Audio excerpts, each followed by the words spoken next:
Hey everyone, welcome to another episode of the Dan and Joe Sports Show. As always, I'm Dan. And I'm Joe. And for those listening to our last show, we just had Hunter on, who's our friend of the show and a sponsor of Beach Ball Properties. And of course, he's a big Alabama fan. He was talking about Alabama season, and of course, their huge win over Georgia, and what was a very surprising result for a championship game. Of course, I'll go out here and I'll admit to Bama Nation that I was completely wrong about what was going to happen. I honestly did believe that Georgia was going to beat up on them. Thought they were the more talented team. Thought they had, about 10 years of frustration built into a game. And I really thought they were going to come out and play well. And I was completely wrong. Kirby is still Saban's Jigglypuff, and he still, completely just embarrassed that team. And frankly, made me concerned that Georgia can even win the next game against Michigan.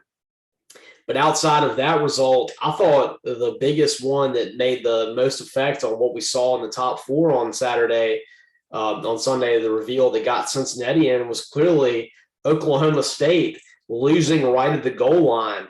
And Joe, would you believe that I would have told you that they had 8 tries from inside the 1 yard line and didn't score a touchdown? No, it was insane. And just how close that last play was, like from getting in the end zone, that was just surreal, like just gut wrenching. I don't know how many people know this, but ironically, DK Metcalf, his senior year of high school, he was stopped like that for Oxford High School, like less than a yard from the end zone, I think by Benito Jones, who was his future teammate at Ole Miss. And so it was eerily similar to that game for me watching it. And yeah, you just feel for Oklahoma State, like this season played out so similar to that 2011 season for them where they lost to Iowa State. And ironically, they end up both times in the Fiesta Bowl. So we'll see how they do in that game. But yeah, I mean, this win for Baylor, it kind of changed the narrative similar to Alabama winning the SEC. It's like Baylor was not a team everybody was really focused on that much in the Big 12 all season. Everybody's talking about Oklahoma and Oklahoma State. And then suddenly Baylor wins the Big 12. Yeah, I mean, what gets lost in this is that it was a great comeback by Oklahoma State too. Because anybody that watched the beginning of that game, like I did, Baylor was destroying them. They were like the tougher team. Abram Smith was just running over folks. Spencer Sanders threw 4 interceptions, completely out of sorts, and suddenly Jim Knowles' defense, which allowed a backup quarterback at Baylor to complete their first 17 passes, locked down, and they didn't score any more points like the entire second half. And Oklahoma State gets back in this game, and then twice in a row they get down to the 1 yard line, first and goal, and can't pitch it in. And of course, the biggest factor is the fact that their main tailback Warren was injured, and they had to have a backup. But Joe, I think that what you saw right there at the end of that game just shows you that as good as Oklahoma State was on defense, they still don't have that talent that you need to win a national championship. Because, I mean, you could see that play right there, that last play to score the touchdown. How many backs do you think in the SEC would have scored on that one? 20 probably. I think Auburn probably has 3 running backs that would have scored a touchdown on that play. Ole Miss has definitely got 3. Alabama's got a couple. I mean, that was just to show that the athleticism in Oklahoma State isn't there to win a national championship. Yeah, I would say a couple of more takeaways there to build off of your points. I think first and foremost, I would say that it's a shame for Oklahoma State that they did not have the prolific offense that they've had in years past to complement this defense. I mean, this defense was the best unit they've ever had that I've seen. It's too bad, that Mason Rudolph or Zach Robinson or Brandon Whedon was not the quarterback of this roster.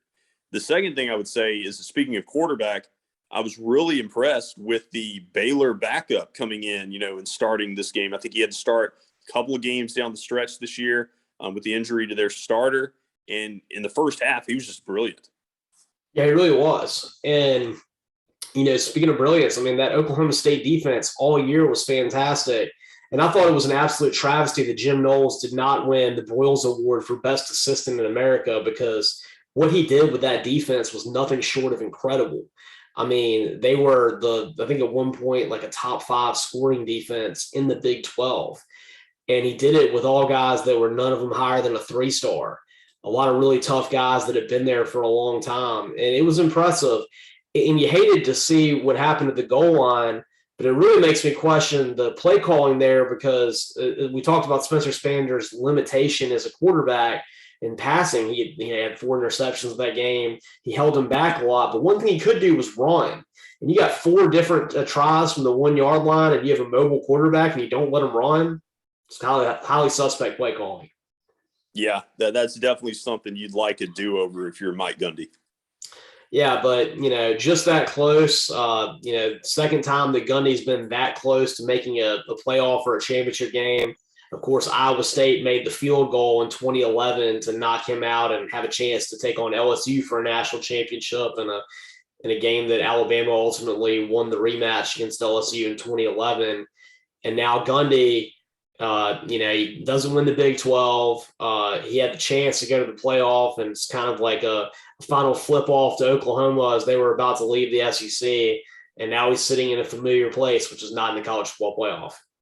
Yep, playing another team, that's in a situation where they wanted to be in the playoff. Notre Dame, with their only loss to Cincinnati, just kind of like joined the club. And what would have been fascinating is to see what would have happened. Like, I think Oklahoma State probably would have gone, but it would have been a great debate Sunday between Cincinnati, Notre Dame, and Oklahoma State. Oh, absolutely. I would have been loved to have seen who they would have put in. I don't think Notre Dame would have had a chance, but I really do believe they probably would have put Oklahoma State in over Cincinnati and just enraged people. Mm-hmm. Yeah, I could see it. But the committee got very lucky that, Oklahoma State got stopped at the 6-inch-yard line right there, because I think that that definitely would have caused some serious turmoil, especially with, going into the next game. Cincinnati beat up a very good Houston team. I mean, Houston quietly won 11 games in a row and won it in dominating fashion, pretty much all of them. And they didn't have a bad defense either. I mean, that program that Dana Holgerson's built there at Houston is finally looking like what we kind of expected when he got that job and when he bolted on a Power 5 job for a Group of 5 job and going from West Virginia to Houston. And, I mean, they're starting to look really good. And I'll tell you, when the Big 12, when they get into the Big 12 in football, I think Houston's going to be a powerhouse. I really do. Oh, they're really good. I mean, even, a decade ago when they had Case Keenum, they put up unbelievable numbers, almost went to a BCS Bowl back in like 2011. I think they were 12-1 that year. But, yeah, I mean, Houston's a really good, formidable team. They're a program that's good in basketball as well. But Cincinnati, though, concentrating on them, what sets apart this team for me is that, they've really got some notable players. Like, it reminds me of some of those BCS busters back in the 2000s, like the Boise States with Kellen Moore, Utah with Brian Johnson, Hawaii with Colt Brennan. Like, Desmond Ridder has been kind of a household name for about a year. And then Jerome Ford is a really good running back, like an SEC caliber back, in my opinion. And so when you have players like that, you see a team that can go undefeated. Absolutely. I mean, they're going to be really interesting to see how they play against Alabama. I mean, I think this is the dream circumstance for them. In a lot of ways, I think that this is the best way you could play Alabama, is them coming off this huge dominating win against Georgia, where no one and their mother thinks you have any chance to be in this game and don't think you deserve to be in it, frankly. And so I think this is going to be a great showing. And you know what? I mean, Cincinnati, of course, is going to have the pressure on them of they're the first Group of 5 team to make it. But by the same token, no one thinks that they can hang in there. So I think there's going to be a lot of motivation there, and I'm interested to see what kind of effort they put out there in that game. Yeah, I was listening to another podcast this morning when I was driving, and the narrative that I think is going to be one of the focal points of this game is that it arguably could be one of the more intriguing college football games of all time. And the reason I heard that is because you have Cincinnati not only playing for this year's team in the 13-0 season, but also playing for the previous Group of 5 teams that didn't make it to a playoff, that were left out. They're kind of shouldering Cincinnati last year. I mean, there's so many of them. Yeah, they were 8-0 last year. Exactly. Like the Boise States, the TCUs, like all those teams that were really good that never could get in the BCS or get in the playoff until this year. And then they're playing, of all teams, mighty Alabama. And you think about Nick Saban, obviously they feel like they're going to win this game. Everybody's going to pick them. But at the same time, a loss to Cincinnati, that'd be a hard one to ever, like, for anybody to ever forget about. You know what I mean? Like, so if you're Alabama, you want to play Cincinnati, but at the same time, you definitely don't want to lose to them. Well, it's kind of like a reverse. On the crazy chance that Cincinnati won, it'd be like the opposite of what happened to Virginia basketball a few years ago, when Virginia went out and they were the first 16 seed to ever lose to a one when they lost to what was it, University of Maryland, Baltimore County, Yep. or UMBC, University of Maryland, Baltimore County, and they were embarrassing. They were the first one to ever lose to a 16, and they go out the next season and they win the national championship with an asterisk because that was a double dribble, beating Auburn in the Final Four, and then of course winning the national championship against Texas Tech. If Alabama were to go out and have was arguably the greatest college football team of all time last year, win the national championship, come out, beat what a lot of people were saying was the greatest defense of all time in Georgia, and then they go out and they drop a game to Cincinnati, it'd be like the opposite of that. But I mean, this has been a crazy college football season, and that would really be the icing on the cake if that happened. And that'd be just typical Georgia for them to get the national championship without having to go through Alabama, and then everybody's just kind of questioning it. Right, exactly. Now, speaking of Georgia, let's look at their opponent that's going to be taking place in the 2 versus 3 semifinal game, and that's Michigan. And, man, I cannot just speak with how proud I am with Jim Harbaugh and how impressed I am with the way they came back off such the emotional high of finally getting that monkey off their back and beating Ohio State, beating them pretty commandingly, beating them 42-27. With Hassan Haskins 5 touchdowns and with Aiden Hutchinson's 3 sacks. And they come back and they beat an Iowa team who earlier in the season got as high as number 2. Of course, we realized later on that a lot of that was due to the fact that they played a lot of teams, didn't have great offenses. And Iowa, in fact, has a very pedestrian offense, but a very opportunistic defense. But still, it was a team that you could make some mistakes. And if you had something like Spencer Sanders did, where he threw 4 picks, Iowa's a dangerous team because they can get turnovers in bunches. And I did pick Michigan to cover the spread. I think it was 11.5 points, and they did. But I had no idea that they beat them 42-3 like that. What an impressive win. And, I mean, Alabama deserved to be number 1, but I would say this. If you had put Michigan number 1 on your ballot, I wouldn't have blamed you for doing it. No, absolutely not. I mean, knocking off Ohio State, knocking off Iowa the way they did. I mean, they're as hot as anybody, going into the playoffs. They're like the hottest team. And it's really kind of surprising that they even have a loss in the grand scheme of things when you evaluate how good they've looked down the stretch.